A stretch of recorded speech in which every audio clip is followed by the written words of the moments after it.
some nerd power. It's the Falcon Paladin Hour, a podcast by Falcon Paladin and Somicron. Falcon hates puns and thinks that they're all wrong. One's American and one is an Aussie, talking about StarCraft 2 and the esports scene.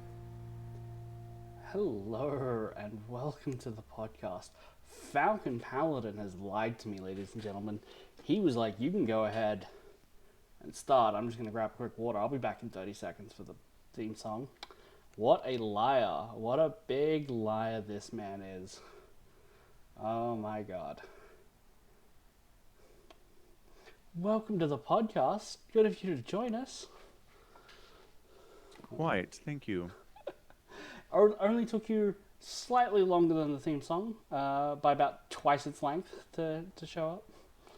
Ah, yes. My son is trying to hack our Wii, like original Wii, so, When you say He'd asked hack, if we do you had, mean, is he like an elite hacker, or does he have like a machete?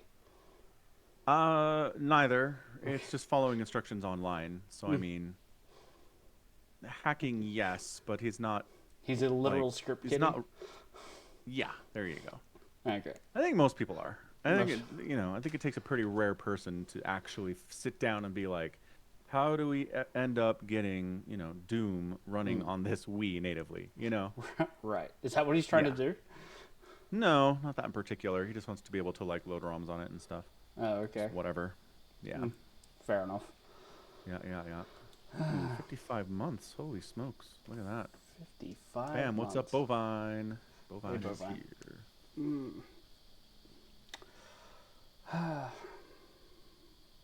So the Super Bowl happened yesterday. Super Bowl, yes. It was the Eagles versus the Chiefs. It was, yes, well done. Yep. It was honestly kind of boring, and it was sort of a blowout. Shocking. And there was not a lot of scoring in the first half, but then in the second half there was more scoring, but it was never really close. And so it was just like, meh. Not a good time for anyone, I don't think. Not a Well, good Eagles time. fans. Right. The winners usually tend to consider that to be a good time. Yeah, right. If it's your team that's blowing out someone, especially in the Super Bowl, you're like, this is the greatest day ever. But everybody else is like, could we like have a little drama here? Could we, like, maybe within 2 scores would be nice. Nope, Right. couldn't even do that. Oh. Yeah, I think the Chiefs scored a touchdown with like 2 minutes left that brought them to within 3 scores with, 2 minutes left. Yeah. So definitely not enough time to win from there. No. Yeah, so it was a tough time for the Chiefs fans. Eagles fans were happy, and everybody else was like, I guess. I guess if you hate the Chiefs, though, that might have been a good time, Right. just in general, for people who hate the Chiefs. Let me just find something. So I was browsing Reddit this morning and I saw a post on r/am I the arsehole about the Super Bowl. Okay, So I sure. would hit you with a scenario and see who do you think the arsehole is here? Am I the arsehole for trying to leave a Super Bowl party when the Eagles were kneeling out the clock with their backups? So No. What? No. How is this? This is what I hate about Reddit. People post these things and it's just like ultra clear cut. I saved 49 orphans from a burning orphanage yesterday, but I accidentally stepped on the tail of a cat. Am I the asshole? It's like, what is wrong with you people? Stop posting this garbage. It should be a moral quandary of some kind, but this is not it. Sorry. continue. So, this man went to his wife's parents' house to watch the Super Bowl, had food, drinks, and other stuff. When the game had about a minute 50 left on the clock, the Eagles had dumped the Gatorade on the coach, celebrated on their sideline, already put their backups in. And he wanted to leave, and his wife thinks he's an asshole for immediately getting up and leaving the party. Now, the party is at his, in-laws' house. Is he an asshole for being like, well, my team lost, let's walk out the door? I mean, it depends. Yeah? I mean, was there stuff going on after the game? Were there like further activities after the game? Did everybody want to sit around and like catch up? Like, or is it just like once the game is over, everybody goes home? Because if that's the case, then I don't think it's it's a problem to go home like with 150 on the clock, especially because it was a blowout. But if you left because you were upset and there was other things planned after the game, then yes, you are the asshole. Okay. That is my judgment. That's your judgment? Okay. Okay. I mean, did he come through and give any comments or I mean, I like looked clarify anything? So there is more to this post that I've skipped over, which is apparently she wanted to stay and watch stuff after the game with the rest of the family. I didn't care about any of it and wanted to go home because it's a work night. Yeah. Which, depending on when you get up, is maybe a more valid thing than some, right? Sure. And if you're on the East Coast, it was fairly late when the game was over. Okay. People have pointed out that he was on Reddit late that night because this post is 21 hours old instead of going to sleep. So, you know. Okay, that's great. I like that little twist. That's a good one. Yeah. So there you go. That's my Super Bowl experience. I haven't even seen any of the ads. Normally the ads from the Super Bowl are the thing that make it online. It's because they're not good. They're not good? It's because companies used to be like, okay, we're going to blow our entire annual budget on one 30-second Super Bowl ad, and we're going to creative the hell out of this. It's going to be interesting and weird in some way, and you're going to remember it, and you're going to remember us because, again, this is the one chance we have to make a big impression on the whole country. And then giant corporations like Google and Apple were like, if we pay Chris Pratt and Chris Hemsworth $50 million, they'll stand around and wear stupid glasses for 30 seconds. And there's no funny, there's no creativity, there's no weird. It sucks. Like, the vast majority of the ads are just that. Like, here's a celebrity. Remember this guy? And it's like, yeah, are they going to, like, anything interesting? No, they're going to be here. They're going to talk about cats. Or, like, just like... Oh, okay. Well, that's There were a couple creative ones. There was one with, God, what's his name? He's in Top Gun Maverick. Glenn Powell, I think. Sure. He's telling his kids a bedtime story, and in the story, he's the hero, and he has these, like, long, flowing, blonde locks of hair, and he's driving a truck over a volcano and, like, fighting a dragon and stuff. So, I mean... moderately entertaining, I guess. So I mean, they're varying levels of just like corporate slop, I guess, is what I'm trying to say. Okay. That's really disappointing. It is. And guess what? If they were good, you would have seen them already. They would have been posted online because they were good. Instead, everybody just everybody collectively decided they're not worth our time thinking about these ever again. And, like, Apple doesn't care. Like, Apple's going to be running ads on your TV for the next 20 years. Like, they don't care if you forget this one ad. Yeah. Sure. Rant. Well, all right. That was the Super Bowl, I guess. It was. So after it was over, I was like, yo, have you seen Cabin in the Woods? I don't know why this came up. I have no idea where this came from. But my younger brother was like, I have not seen Cabin in the Woods. I don't like scary movies. And I was like, well, so, like, it's really hard to be like, but it's Cabin in the Woods. But it's a good movie. Yeah. Have you seen Cabin in the Woods? You've seen Cabin in the Woods? I have not seen Cabin in the Woods. Because everyone says it's a really good movie, and there's a twist at the end. That's everything I ever get told by it. Like, wait, what's the last part? And that there's like a twist or something. I think that's. I'm not going to say anything at all. You should watch Cabin in the Woods. I was in the car with my brother, and he was like, "Oh yeah, so me and my partner were watching Law Abiding Citizen the other night," and he's like, "It's such a good movie. It's such a great twist at the end." And I'm like, "Thanks, I haven't seen it." Right. And now that you know there's a twist, you're looking for a twist. Right. Cabin in the Woods is. It's not really that. It's not like, here's a movie, blah, blah, blah, 75% into it, twist. Right. It's its own thing from the beginning. So, I don't... Give it a go? I don't think it's a twist movie. I'm saying give it a watch. Yeah. Okay. Anyway, we watched Cabin in the Woods. It was great. My sister likes it so much, she bought it on Amazon Prime, so I just pulled up her account and watched it there. It's good. Another funny thing is that this isn't spoiling anything, but we were looking at the different characters in the film. Chris Hemsworth is in there, Okay.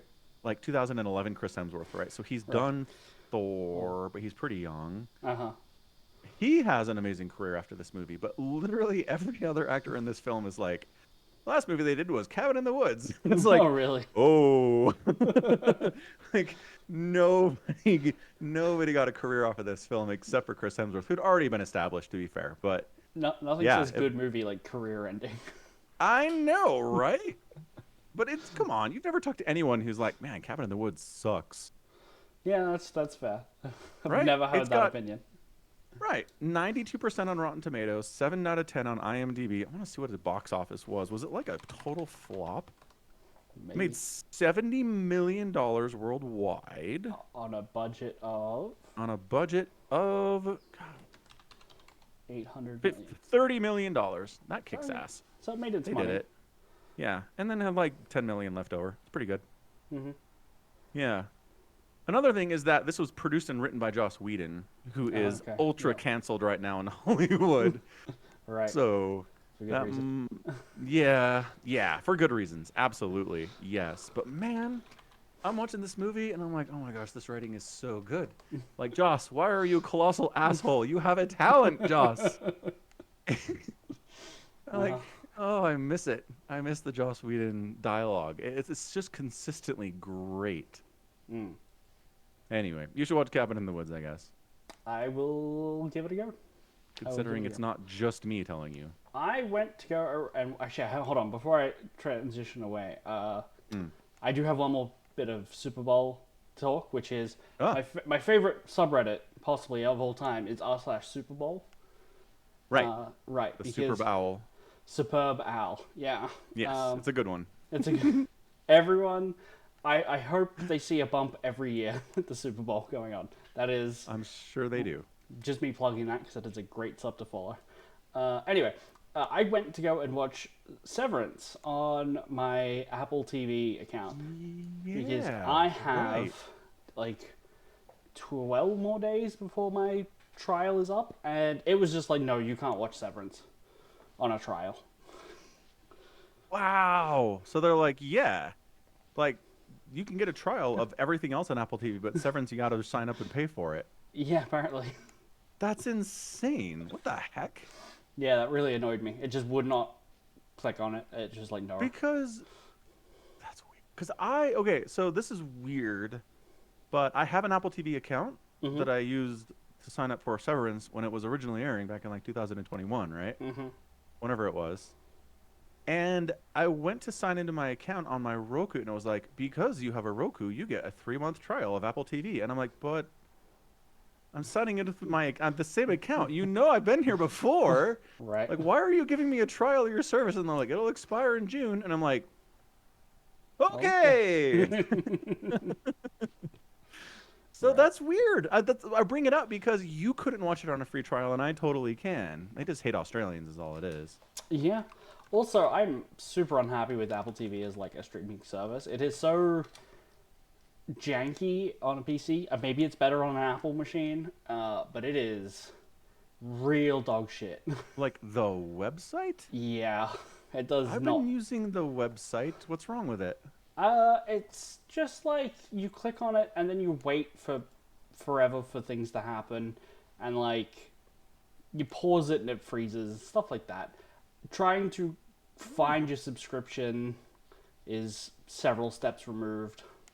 I felt like I'm literally using it right now. I have gigabit internet. Nothing's working. Like I hit the home page, and the roulette screen where it's like, here's what's featured, and like I see that it's got like 7 little dots, so there's 7 tabs to shuffle. It's just black. It's not loading anything. That is the weirdest thing, because I've had absolutely no trouble with it. And I've done a lot of like pausing and rewinding and like, what did that character say? Especially in this last episode. And it totally works. I wonder if they don't have servers in Australia. I wonder if they're like, let's run this across the ocean. I still have trial access, and it's been like, here, accept a free trial, 7 days. Then You're in there with the trial access right now. Yes. I can't. What? click on categories, they light up, but they don't do anything. Watching Ted Lasso was a headache, but I just put it on and then left it running and just prayed. And that show was worth it, but... And it worked. Yep. Ted Lasso worked as long as you just didn't like mess with it. Yep. Okay. Doesn't work now, but you know. Oh.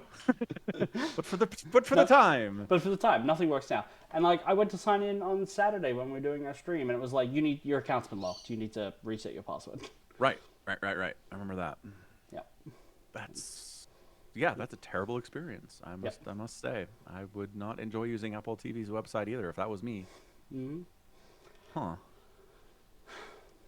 Anyway, so did you watch or no? No, couldn't Not get at to all. it. Couldn't get to it. Okay. All right. Interesting. Okay. Well, fair enough. I tried. Yes. No, I appreciate that. I appreciate the effort. Definitely. Very good. Strange. Yeah, it's got to be... I don't know. I don't have any answers. No, I don't expect you to. Good. All right. Cool. Anything else to cover here? With Severance? Apple TV? Super Bowl? No. I guess we just wrap it up. Anything before we get to Warhammer? Yeah. Oh, anything before Warhammer? I don't think so. I don't have a lot off the top of my head. Yeah. So the like big premier Brood War professional tournament called SSL, right? Africa rebranded to Soup StarCraft Live. Okay. Apparently that is being delayed because of licensing issues with Blizzard. Oh, okay. Like they're trying to get their second season going, and they were supposed to have announced it by now, and everyone's like, "What's going on?" And they're like, And the story is that it's licensing issues with Blizzard, who again is owned by Microsoft now. Mm-hmm. And I'm wondering if that has something to do with it. That's interesting. I know. Does not make me happy. No, I did see a Twitch clip from Roddy who said EWC was basically confirmed for StarCraft 2. Nice. He definitely said that, and then they have a countdown timer that shows like when the next game that they're gonna have revealed for the next Esports World Cup. I checked like 2 days ago. The last 4 said 21 days. Right now it's 4 days later, so now they say 17. They filled in 2 of those during that time, right? Like, so they're just announcing games whenever the fuck they want, and they just released like Teamfight Tactics and Valorant, pretty big games. So maybe the last 2 slots they're saving for bigger games, I guess, because it's like I think Valorant is bigger than like Crossfire or Ren Sport or Mobile League of Legends. Probably. Right? Yeah. So maybe there's 2 slots left, but I'm not holding my breath. Me neither. I'm gonna give Roddy bad information. Maybe they asked him to fly out, not realizing they'd already canceled his game. Like, okay, let's get the host to fly out. Let's start booking their transport now for the tournament. Oh, they don't have a game to cast. Oh yeah. Oops. That would be funny. Hate it when that happens. Oh, gross. Okay. Neat. What a great year for StarCraft this is turning out to be. I do have. I think I finally solved StarCraft balance's problem. Though. I have the answer, which is units can't attack unless the controlling player is actively got their camera on them. Oh.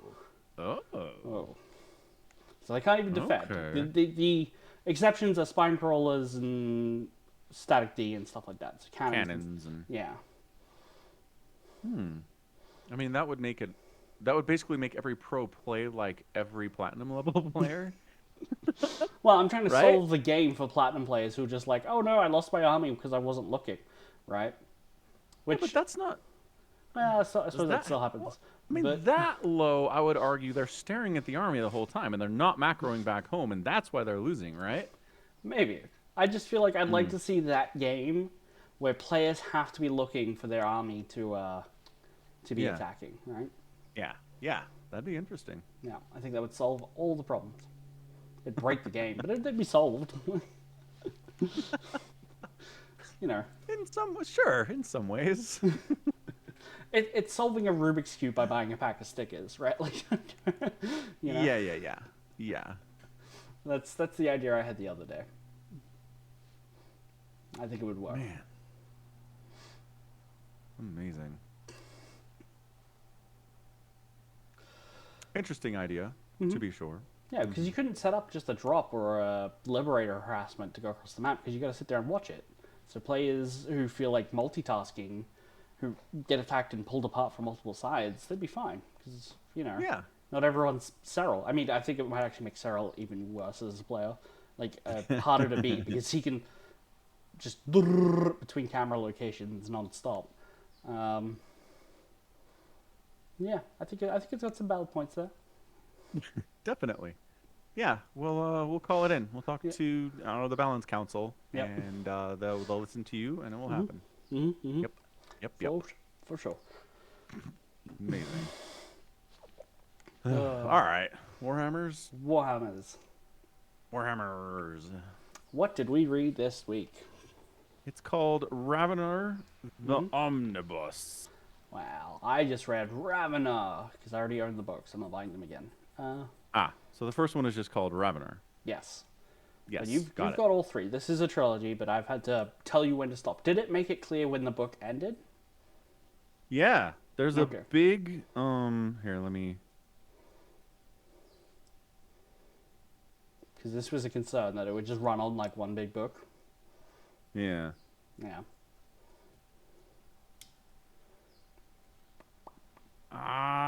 It should have saved my position. Oh no, here it is. I think it got it. What page did I say in our chat it was? 276. Oh, okay. Let's go there then. Did you already read past it? Have you already started next week's book? No, I was scrolling back because I wanted to refresh myself on names. That's So fair. it lost my spot. Here it is. Yeah.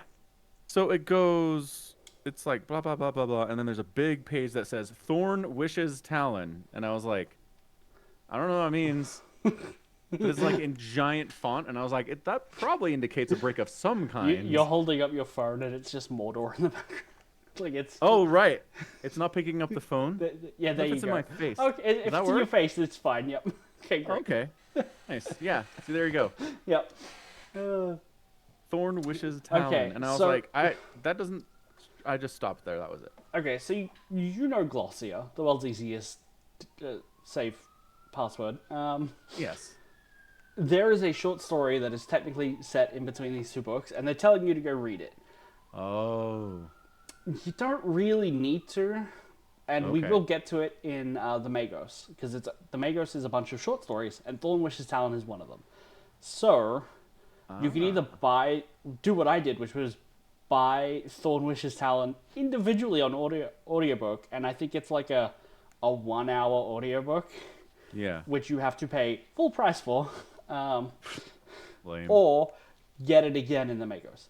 So, Thorn Wishes Talon. Thorn is Eisenhorn. Talon is Ravenor. That's their code words. They want to have a chat. That's all. Eisenhorn wants to have a chat. But, And this okay. is Because set- in this book, everybody's like, I don't know where the hell Eisenhorn is. Yeah. So for him to pop back in and be like, what's up, little bro? Here's what's going on. That's kind of momentous. Yeah. Yeah, it's kind of big, but he's basically just like, hey, there's like a prophecy that you're going to do something really stupid, right? Like, so maybe keep an eye out for it when it happens, you know?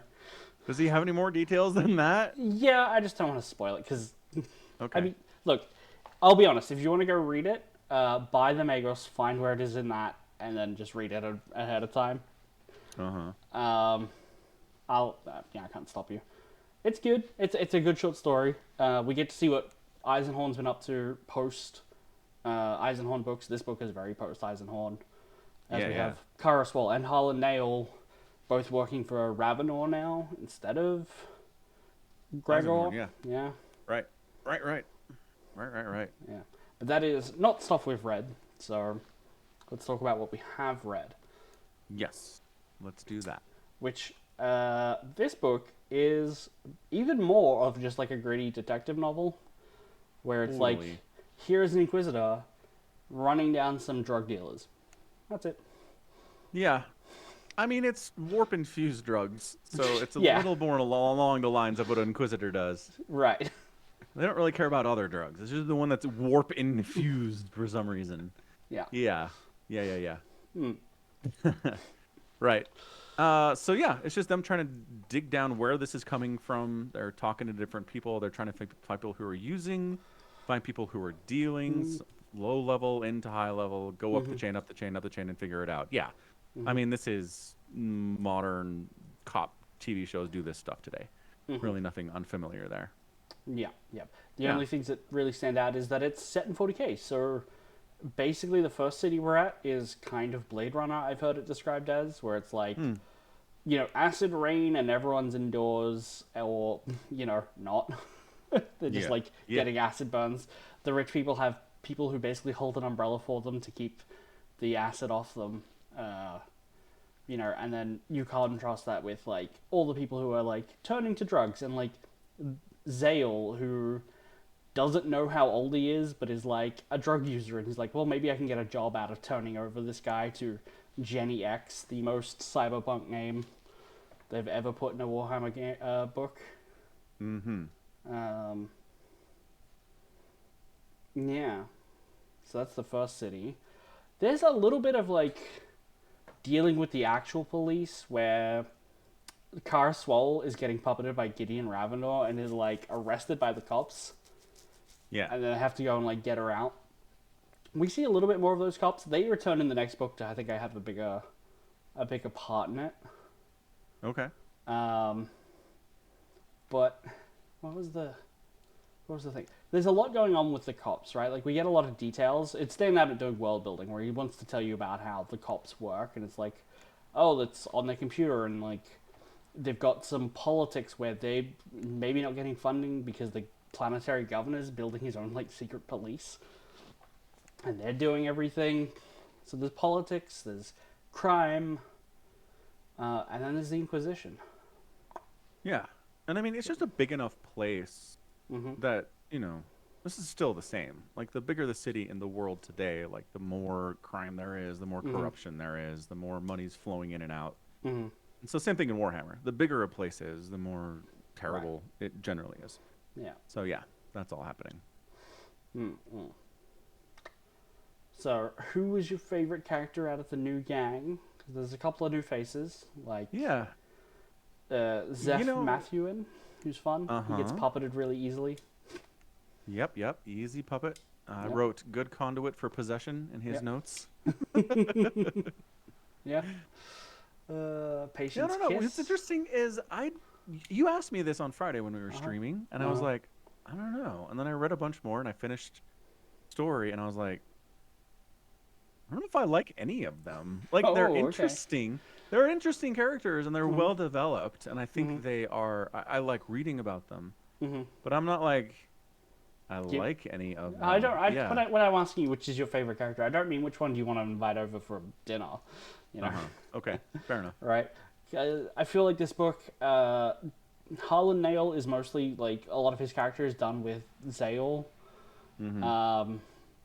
Kara Swole gets a lot of screen time in this book, where she's contrasted with the Carnivora, because she's a circus dancer basically. She's an acrobatics lady. Yep. Patience Kiss gets a lot as well, and she's kind of, I don't know, sexy badass, just like always very capable.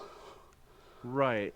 But like, but she's the one where Zale has like a warp nightmare of his dead sister, and she's like, "All right, you little fucker, like figure this out." And I'm like, "What is wrong with you?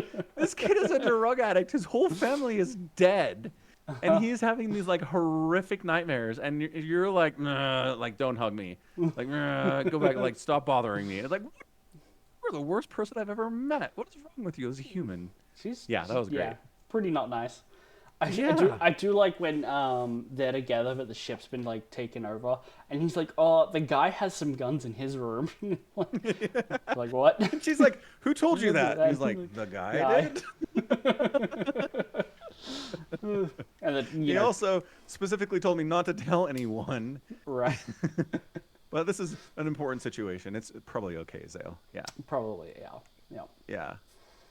Yeah, those are good moments where Zale basically runs into Nail. Mm-hmm. Their names rhyme. How cute. Zale Nail, yep. Yeah. Yeah, basically Nail runs into him and figures out that, Zale's basically he's addicted to this warp-infused drug stuff. Mm. So he's trying to use him to get up the chain and up the ladder to the dealers and then the people, just figure out where this is coming from. Mm-hmm. So we talked about this on Friday too, but I liked getting the perspective of Nail from this kid. Mm. It's like, because we usually see Interrogator, in these books anyway, Mm-hmm. that they're personable with each other. They're not like the most affable, friendly people in the world, but they're friends and they get along, and we see the more human side of them. Mm-hmm. But then to see one from the perspective of this kid who has no idea what's going on, doesn't know Right. who this dude is, and the dude's not treating him well because he sees him as a piece to the larger puzzle. Right.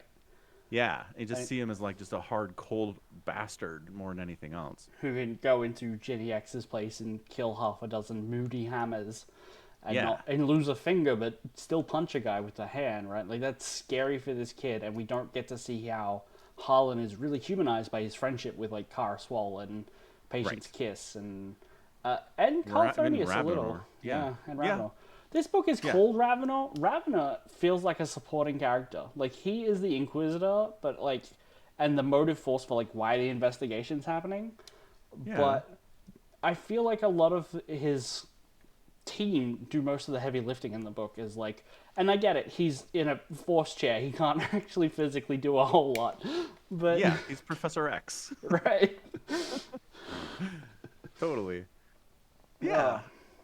Okay, but I mean, in that case, I'm not sure there is a main character then, right? I would say it's probably Calthonius. I think he's given him and Kara Swall, they're given, like, the most screen time.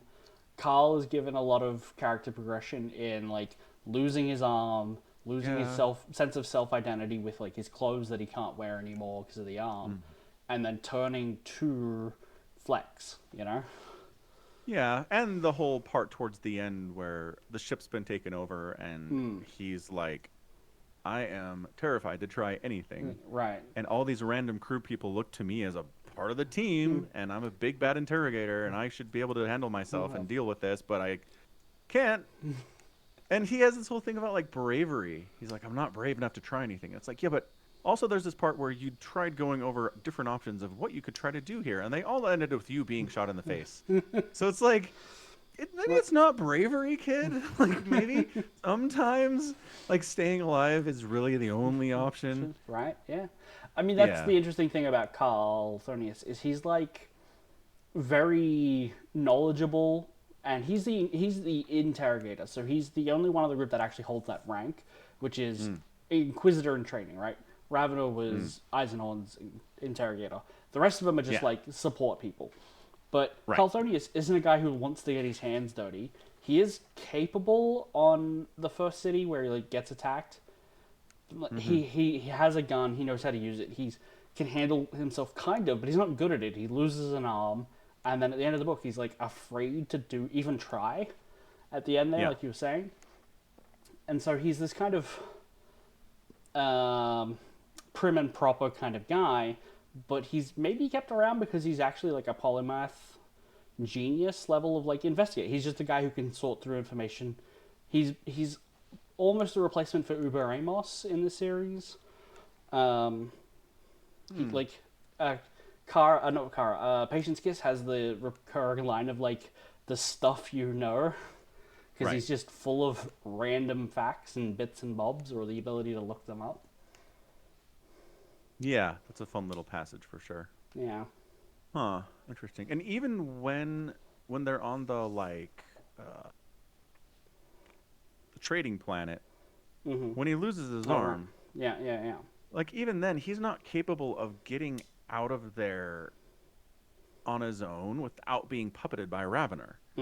Like, he's not capable of handling himself to the point to get out of trouble without that happening. So, because he's being guided by Ravenor, who, again, is playing Professor X here. There's a lot of passages in the book where his team's on the ground, boots on the ground, doing stuff, and he's guiding them, telling them what they're looking for, what's behind that door, there are enemies coming from this direction, right? I have heard it described as Charlie's Angels. Ooh, yeah, Yeah. that works too. Yeah. Maybe with a little less specific information though. Like Charlie's Angels isn't like as omniscient as Well, Ravenor is. maybe just because Patience, Kiss, and Kara Swallow are always described as like skin-tight body gloves, and they're very sexualized like that as being very attractive women in their roles. Right. That's fair. That is fair. Yeah. But yeah, there's just the moment where Thelonious is, Ravenor has him in a pen with just these huge herd animals. And Thelonious is afraid because they're ginormous and they can kill him. Like, they're big enough. And Ravenor's like, I'm calming their minds. Like, don't worry about it. Like, move through the pen. You'll be fine. And it's a scary thing. I get it. Like, I understand his fear. But then he's like, I need to get out of here. He gets to the other end of the pen. He's opening the door to leave. And Ravenor's like, don't go yet. But he ignores him. He ignores. He's in a rush, yeah. Because he's afraid. Yeah, he's too afraid to stay around there anymore. He goes out there, and that's why his arm gets chopped off. Yeah. So interesting character, for sure.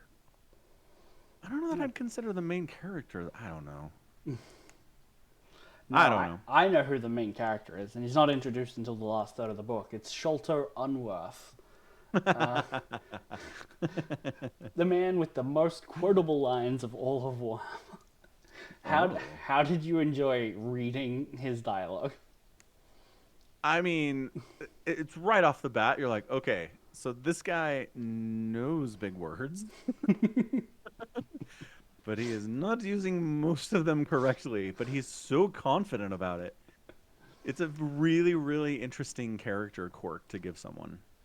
I have some quotes because I had to go looking for them because obviously I couldn't take them with an audiobook. But yeah, Mistress, what say we chivvy up some appendable tenders, attire ourselves to some disgustable comestibles, and revive a private booth for interculation? Yeah. Dude, I'm going to be honest. I got to the point where I was like, this guy's talking. I'm going to skim over most of what he's saying and just get the gist because I'm so annoyed by his vocabulary usage. It's like you get what he means, but yes. it's just all wrong. Yeah. And it'd be so different if he was like hesitantly trying out these new words, right? He wasn't but he's quite very sure confident. what they mean. But he is full speed ahead. I miss nothing, Eve's wives. Ears as sharp as pencils me. No, all fair. If Miss Zeedmund here finds me an abject increment to her affiliations and wants no more of me, all she has to overtake is a word in my general. A simple ingratitude from her, and I will be, so to speak, out of your air. Without any requisite for shoving, slapping, or harsh language. That keeps going. It does, and it's funny, but honestly, my brain was like, words wrong, usage incorrect. Ah.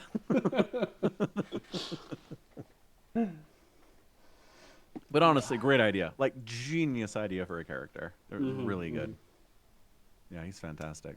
Yeah, so he does not start as the Maxilla replacement. That's initially Cyania Priest. Yeah. Who is the captain of the Hinterlight. I feel bad for her.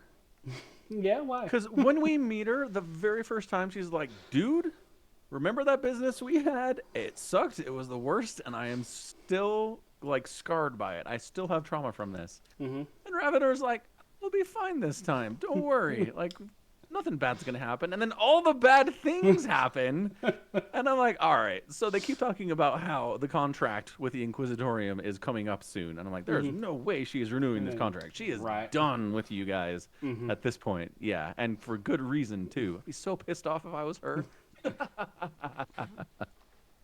Yeah, that's fair. Yeah. Yeah.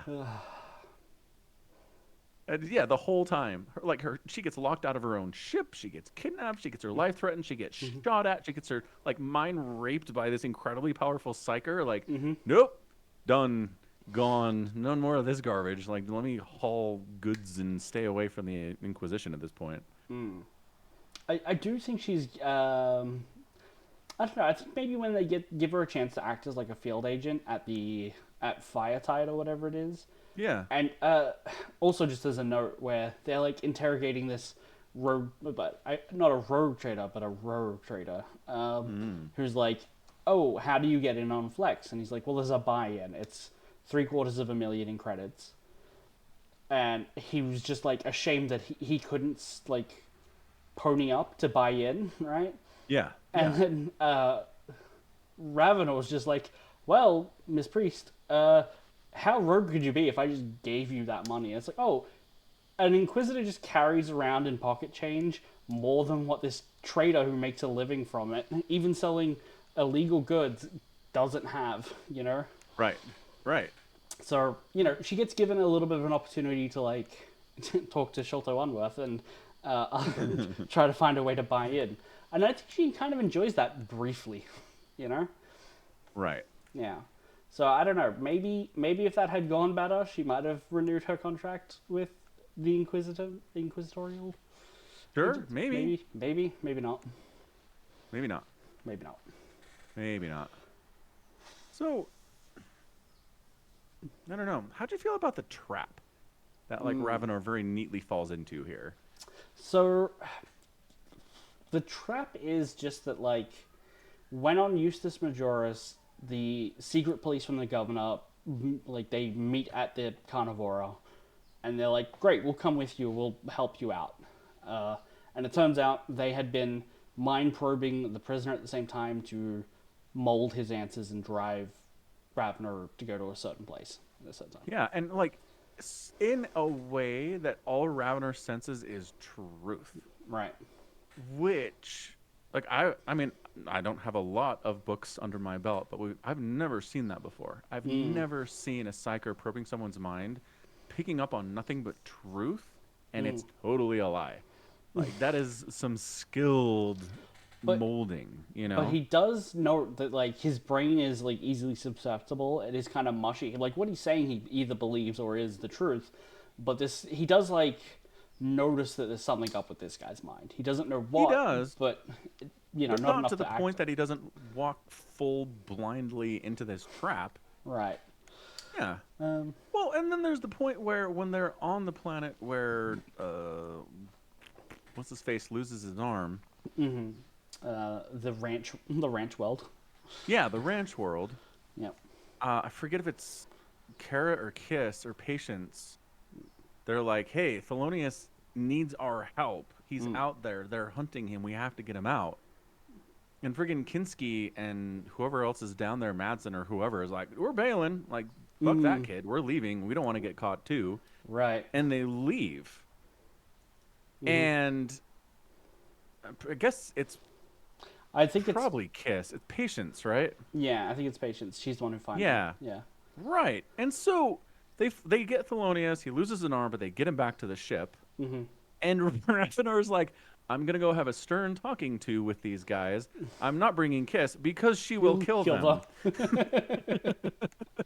Right. And I think we're supposed to read that as, like, these are pseudo cops, but they're not part of Ravenor's crew, right? Like, Right. we can see him, like, taking on people, and maybe they could progress, but the rest of the group is a tight-knit group that cares about each other. These people do not, you know? They're still very pragmatic about their missions, and they're like, "We're not gonna, like, what do you mean no man left behind? Leave him. Yeah. We need to get out of here." Yeah. But I mean, at the same time, that's a bit of a clue that they're not exactly up good and people. up government employees, right? Right. They Well, don't have- when is the secret police ever up and up government in place? Yeah, that's fair. That's fair. I mean, there are little clues in there. Like, they talk about Kinski, the other psyker, who's as powerful as Ravenor is. Probably more, honestly, because I think he wins both fights that they're in. Well, I mean, it's interesting, because I remember the first time I read the first fight they do, where they're, like, doing astral forms, and Ravenor's taking a Eldar being instead of, like, an Imperial Eagle, because he doesn't want to give away that he's Inquisition. And I'm like, okay, they're setting up this guy as a really powerful psycho, because he is, but also Ravenor's projecting from a ship in orbit, right? Like, there's so much distance. If they were, like, next to each other, would Ravenor be more powerful? Turns out Revenor no. says that. He says that to Kinski later. He's like, yeah, you beat me, but I was like in orbit at the time. Right. Like, if you want to go when we're close together, let's do it. Like, Ravenor, yeah, he's very specific about that. Okay. Yeah. Yeah. And I missed that was it. I missed that part in the book. I missed the very part where he says that. I internalized that as an original thought, or I just missed it. Yeah, but eventually they do go head to head, and Ravenor is not more powerful. He's more skilled, more controlled, but this Kinski guy is sheer force. Yeah. Yeah. And he's about to take him down when... Oh. When our Null character, whose Winston name is Frauke. Frauke, Yeah. who is shot through the chest and seems pretty dead for a lot of the final act, gets up, has a smoke, blows smoke out of his chest hole, goes, these'll kill you, and then activates his limiter. Yeah. Which... Yeah, which the limiter is preventing his null... Anyway, whatever. Go ahead. Oh, yeah. I mean, it's just very convenient in this book. We have a ability to turn off Null's nullness. And it's like, where was that 3 books ago? So Eisenhorn could have a relationship with Beckwith. Right! It's just kind of sad. Yeah. But yeah, so he turns it off. Yeah. He turns it off. He basically takes Kinski out of the whole thing, snaps his neck. Ravenor survives. Doesn't win, but survives. Right. And yeah, so that's how... Anyway, Kinski's scary and dead, apparently. Yeah, well, there's the line, too, about Kinski earlier on in the book where, I forget who it is, Ravenor says it or Nail says it about Kinski, like, this dude should be, like, buried in an... What's the word? For the... I forget what the word is, but where a bunch of navigators are, like, on a planet... He should have been taken by the black ships, sent to the Astronomicon. Astronomicon. Yeah, that's the word. Yeah. You know about the Astronomicon? What? You okay? You frozen a little? You skipping and lagging over the place? You better know. Yeah. Hit me again with the Astronomicon. The Astronomicon is the beacon in the warp that the Emperor powers. But in 30K, the Dark Angels were trying to relight it at the end of the Siege of Terra. Okay, so that very specific thing then. So is that just like the most powerful of random kids we find who have psychic ability end up at the Astronomicon? No, so the Astronomicon is where they go and feed the psychers who can't be trained into usable psychers. The black ships go around the universe or the galaxy picking up all the psychers, not willingly, like just taking them. Right? Oh yeah, no, I know. We've done this, yeah. And they will submit them all to trials and training, and hopefully they can become astropaths, because how else do you send emails across the galaxy if not through dream visions, right? Right. If a psyker like Kinski, who is raw power, no control, and kind of a huge dick, they would just get sent to the... even the weak ones, like, who aren't usable or just don't have the control, they all get sent to the Astronomicon and just fed to the Emperor and to power it. Okay. So when they're so one of the two. Yeah, that's the 2 career paths. Yeah. Yeah. Okay. When they're saying like this guy should have been at the Astronomicon, they're kind of being like, you should just be dead and you would be more useful to the Imperium powering a lighthouse than you do in this role as because he's a psyker, he should not be where he is. He should not be part of any official government position in the secret police because he's a psyker. He should be sending emails or turned into crude oil, you know? Ravenor's a psyker. Like, what the hell are they talking about? Yeah. He's also in employ of the government. Like, right.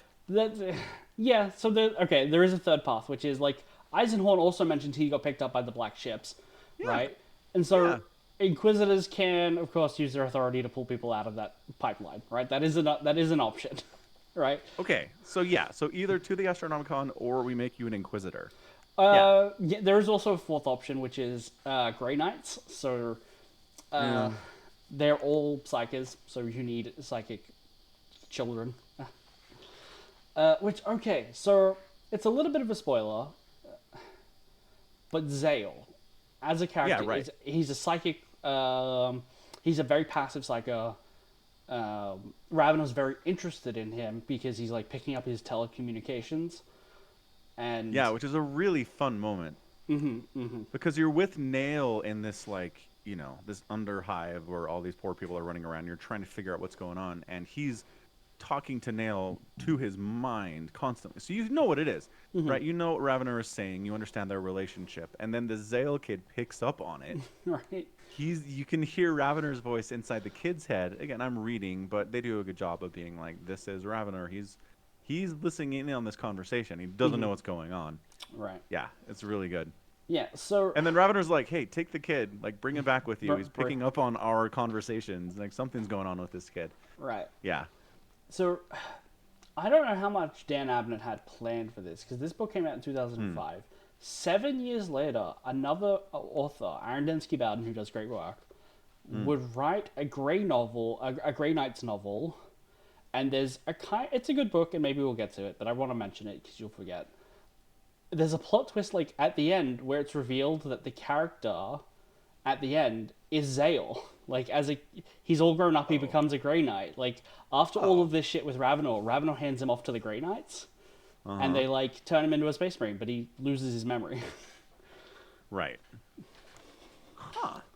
And I'm like, That's probably a better ending than he probably would have normally ended with. for sure, yeah. Yeah. Yeah. You mean the 14-year-old drug addict gets a better ending than he's supposed to? Like, Space Marines are a better ending than whatever it is he had going on there. Yeah. I mean, he was going to die. He was going to die a Fleck addict Right. at some point soon, like his Right. sister. Yeah. Yeah. Oh, that's interesting. Also, I thought, one, I like that Zale calls Ravenor the chair. I think that's very adorable. Yeah. The chair, the guy. Yeah. And number two, they speak about Zale as he has an ability to see the future, which is something Ravenor really struggles with. Right. So I was wondering if he was going to keep Zale around as like, you're my prediction kid. Keep you on the team to do this thing that I'm not very good at, and then you Right. can kind of complement where we could use some help. Yeah. I mean, that's definitely an option. But I mean, maybe he keeps him for a little bit longer. Like he's definitely in the next book. He's Yeah. still with him. Yeah. I don't know. Zale's been getting like a bunch of like messages in his dreams, and Patience Kiss is telling him to go back to bed. Especially with his dead sister. I don't know that's the kind of future telling that really is conducive, is like nightmares and dreams and the kind of thing you want around. I feel like that's a great way to... Like, they know he's a psycho, but they keep calling him passive. And I feel like they're not taking it seriously, that this is an untrained psycho aboard their ship.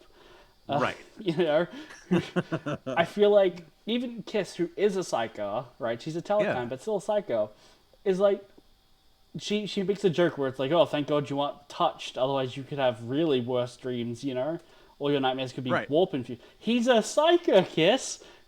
Yeah, but she doesn't know until she sees the frost in his room. Right. And then she's like, oh, shit. Okay, now I know what's going on.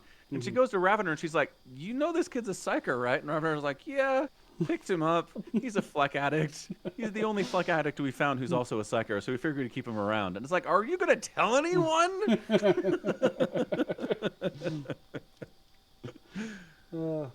Maybe he thought because he had Frauker around, it's like, okay, the kid's a psycho, but I've got a blunter. Like, it's fine. You know?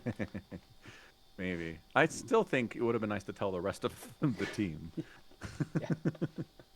Just a heads up, right? Because it's funny, like, what other reason do we have to pick up a kid and bring him on board, right? Right. Don't know. Yeah. Kindness? Don't know. I don't know. I mean, the Inquisition recruits in a lot of weird ways. Maybe he was like, yeah, let's pick up this kid. He's clearly like an orphan. I mean, there's even a point where like the local police are like removing his dead grandma's body, and he's like, my grandma's dead," and he's like, "Yeah, she's been decaying for weeks in your hab. How have you not noticed?" Well, and also another bit of characterization is he's been lying about his age for so long he doesn't know how old he actually is. Yes. How old are you? Poor 18 Zale. standard? He's like, Tough going. Yeah. take another guess, kid. So, I can off the top of my head only think of one more thing I want to touch on to see if you picked up on. Do you have anything else before I get to it?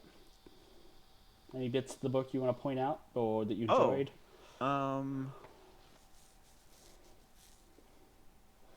Actually, I guess I've got two. Just the concept that we figure out where the Fleck is coming from. Yes. And it's an afterthought.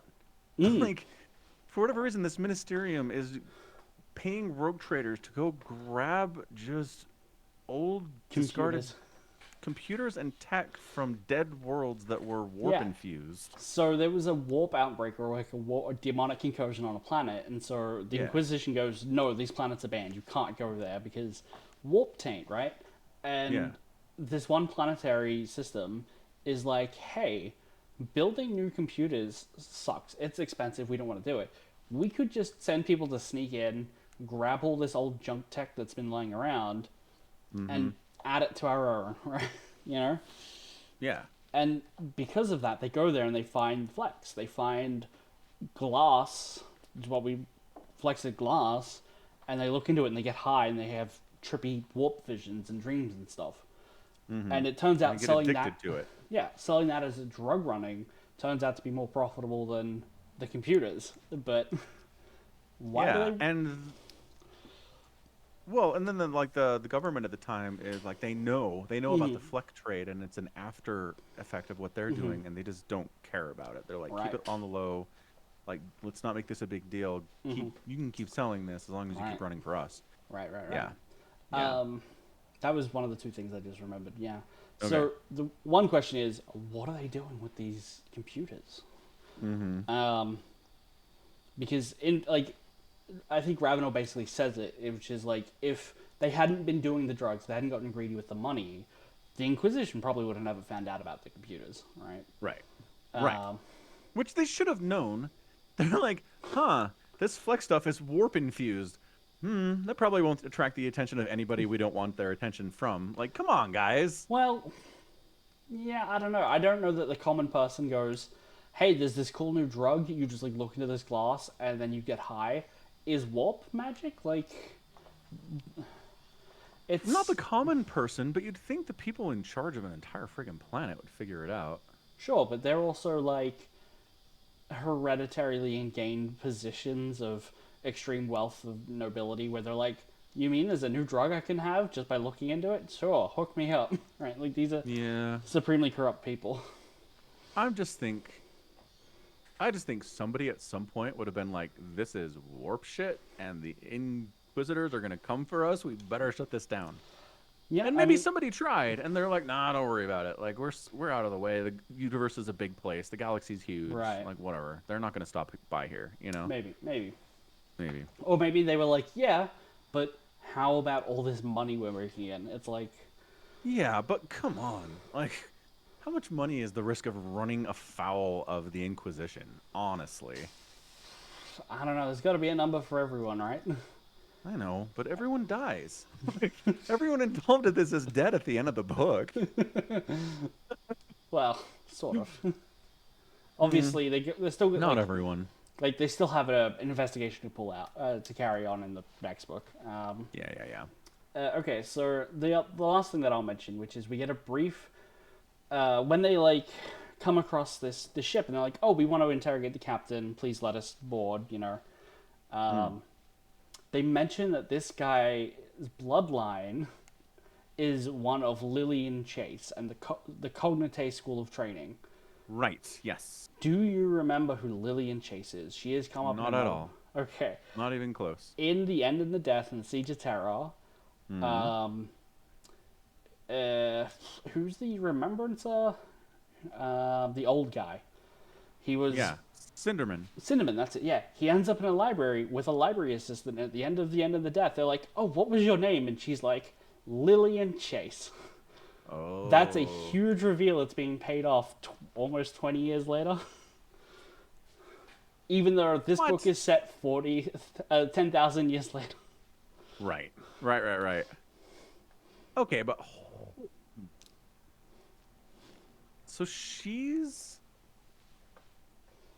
so what? So she's like this crazy powerful psycho who like starts a whole school to teach like psychers how to be warp tainted and I don't stuff? know that she's a psycho. Okay. The Cognite is specifically just like an intellectual institution. They teach people how to be genius people, Right. and apparently had a breeding program, so they used her genetics because she was a genius person. But specifically to do chaos cults and undermine the Yeah. Imperium. Yeah. Right. But why? Not revealed in this book. Because she's just this like, run-of-the-mill, extraordinarily committed librarian in the end of the death. Yeah. Uh-huh. That's it. That's all she is. Okay, fine, whatever. I think the reveal there is maybe she has read maybe one or two more of those books than she was initially telling us that she had. Because initially she said she didn't read any of those books. True. That's fair. Mm-hmm. She has access to some things. Yeah. So all right. I just wanted to point that out, that that is a mystery still to be uncovered. Yeah. Yeah. Okay. Huh. Yeah, that'll be interesting. Fair enough. Lillian Chase. I mean, unless they're just two different people, both named Lily and Chase, right? Doesn't seem likely. Ooh, I had a question for you. Yep. Does the internet just not exist? No, the internet exists. We're using it Does right it now. though? Yeah, come on. In the 40Ks. It like there might be local networks and private networks. There is another crime novel that is very much like cop on the street level crime, not Inquisitor level, where all of the cops have like one of their eyes or both their eyes replaced with an augmetic that can connect to like a RoboCop-esque database network where they can like scan people and be like, let's pull up their records and stuff like that.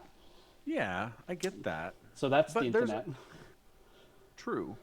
But the reason I'm asking is because in the third book of the Eisenhorn. Yeah. of the Eisenhorn series, they go looking for a hermit, but the hermit has been dead for 5 years. Uh-huh. And I'm like, you could have maybe saved yourself a trip if you just like Googled this dude's name, and they're like, yeah, he died. Here's the story about him dying in the local news. You know what I mean? I feel like Just the concept that you would have to go across the galaxy Right. to find out some information that if the internet existed, you could have probably figured it out when you stayed home. there is no fast and light communication other than warp messages, right? And so Right. the Imperium does send a lot of messages and like via that way for like important details or even unimportant things because they're colossal. But a lot of the Yeah. local networks wherever you are will be entirely dependent on bulk transporting physical paper records that then get transcribed into computer ones where you are, right? Because Right. we can't like if we have fiber optic cables, right? That's what our internet transfers on. It'll never go faster than the speed of light, which means Right. if we tethered it to the moon, or we tethered the moon to us with fiber optic cables, so the people living on the moon could have the internet, there would still always be a 1 second delay in data Sure. transfer. That's I get just to that. the nearest local body. If you want to cross the galaxy, we don't have cables that long. Okay, but what if every trading ship or military ship that stopped at your planet had to get an upload of the latest news, and they take it with them wherever they go, and they just dump it wherever they end up, and that way it spreads because you're doing warp transit, which is faster than the speed of light. Yeah, but what about So you chaos shoebox code? it, right? What Like about shoebox internet. what about chaos code? We don't trust data enough to do that. So here's the thing. I've definitely read a book, I don't remember which one, that describes that process, where they are updating each Okay. other. And I think it's for military vessels. They like updating like the last known positions of other military vessels. Yeah, there you go. It's definitely a thing that happens, but I don't Okay. know that like random citizen 45's death reported in the local news is a newsworthy event that would make it to the internet for anyone like an inquisitor to find out. Yeah, but I mean, it's a hermit. It's not a random citizen. It's this guy that everybody knows who it is. Who are we talking about with this hermit? I've seemed to have forgotten. I don't know, man. Let me find it real quick. Like, I'm thinking of Hereticus, and I'm like, who do they go looking for in Hereticus? We read that book last week, and I've forgotten it. I mean, fair. Search for the word hermit.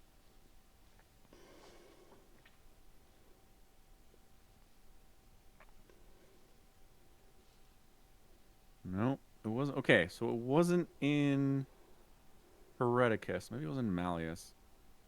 When they go looking for quick sauce?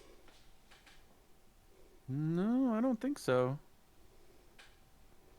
When they go looking for... Here it is! The Brutalistly engaged in a search for the celebrated precog hermit Lucas Cassian in the stinking marshes of Drula II, only to learn that he had been murdered by a monodominant cult 4 years earlier. So, again, Cognite, that's the Lillian Chase. He's a chaos dude. People are not going to be reporting that there's a chaos cult dead, you know? That's business as usual. Fair enough.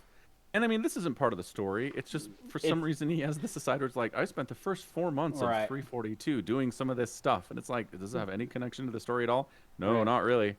Okay, thanks, man. He's just letting... Good stuff. It's one of those things where he's like, yeah, and I spent 4 years rooting out a plague cult on this planet, and I still consider it a giant waste of time.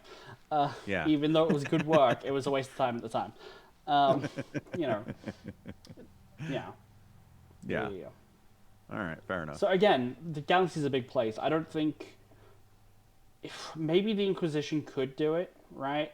But I think there's like way too many people that they're trying to track and like need to keep tabs on for that information to really get passed around effectively. Like there's just such a bulk volume that ships aren't next to each other long enough to really send them efficiently. Or for that network to be really secure. Because even in the first Eisenhorn book, like there's a bunch of Chaos dudes who just like are able to infiltrate a bunch of military ships and take part of a crusade fleet with them. Yeah, I get it. I get the risk. I understand that part of it. But, like, words are not a lot of data. You can transmit, like, all of Wikipedia pretty quick if you have a fiber connection. You know what I mean? Sure. If you don't take the pictures and the videos with it. But remember, that's Wikipedia for one planet. Now let's times it by, like, a bajillion, you know? Yeah. Yeah. No, I know. But they're 45,000 years in the future. Like, right. They should have improved upon what we have now. Yeah, that sounds like some tech heresy, dude. Yeah, it sure does. I'm sure the tech adepts of Mars have their own internet. Imagine how much time you would spend transmitting data they already have to each other. Or data you send, or that you send them data that's already outdated and they update their data banks.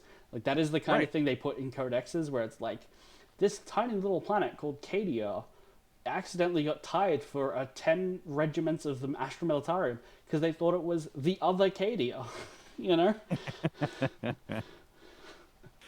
No, I get it. I understand the challenges involved here. It's tough. It's a big galaxy. It's a lot of stuff. You're going to screw things up. Stop trying to reform the Imperium. It can't be done. I don't want to reform it. I just want information to be transmitted more easily. Sounds like reform. Because, well, okay, fine. But that's the other thing, is that if this dude had died like a year earlier, okay, fine, I get it. It was 4 whole years. I'm just saying that should be enough time to get information that's not 4 years out of date.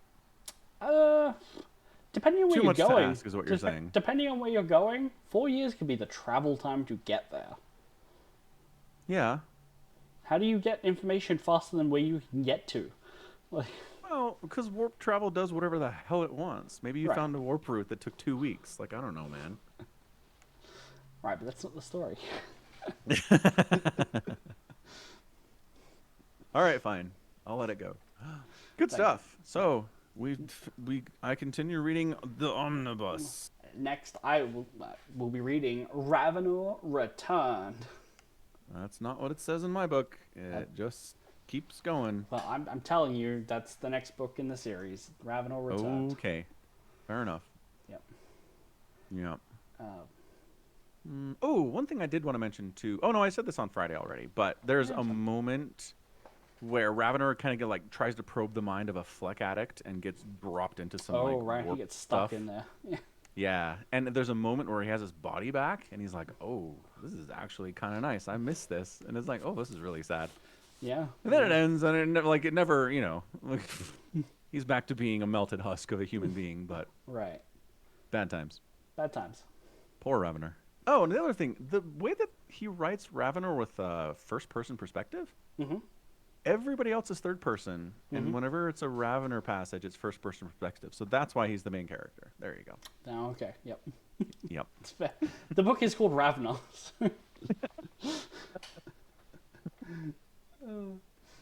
Fair enough. Good, good. All right, wrap it up. Wrap it up. Put a bow. Wrap it up. Good, good. All right, thanks for hanging out with us for another edition of the Falcon Paladin Hour. You can catch us live at twitch.tv/Somicron on Mondays or Tuesdays, depending where you are in the world. Just go there and follow and get the announcement that we're live, and you'll be here. You can also watch the VODs at youtube.com/@Somicron. Those get posted really soon after the podcast finishes, so if you like YouTube more, subscribe. You can also support the podcast at patreon.com/Somicron by pledging for a monthly whatever, and also by buying merch at falconpaladin.store. So thanks for hanging out. We'll catch you next week. More Warhammer, maybe some StarCraft news. Who knows what's going to happen in a week from now. We live in interesting times. And until then, you stay safe and healthy, and you take care of yourself. Bye. Bye.